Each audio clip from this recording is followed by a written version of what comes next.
رئيس الغرفة النقابية الجهوية للحلاقة بولاية أريانا، وعضو المكتب التنفيذي للغرفة الوطنية بتونس، وأمين مال الاتحاد المحلي للمنيهلة. هذه مناسبة طيبة، هو مهرجان حلاقة في تونس يصير.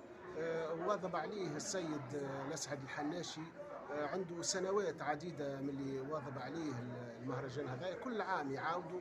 فهمتني؟ هو تشجيع للناشئة، معناها باش تزيد ترتفع من الحرفية متاعها وتلاقح الأفكار والمهنة، معناها تبادل الخبرات.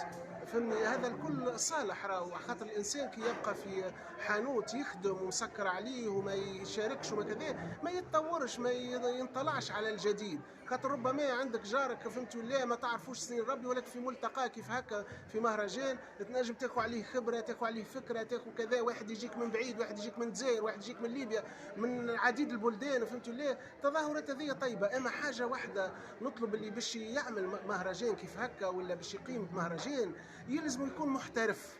ما الدخلاء يبدا ما يعرفش حاجه باش يعملها ويبلبزها ويجيب فيها برشا نواقص وبرشا عثرات. نحن ما حشتناش. يتعلم كيفاش يعمل مهرجان، يتعلم كيفاش يقيم به، يتعلم كيفاش يريقله، ومن بعد مرحبا به في كل وقت.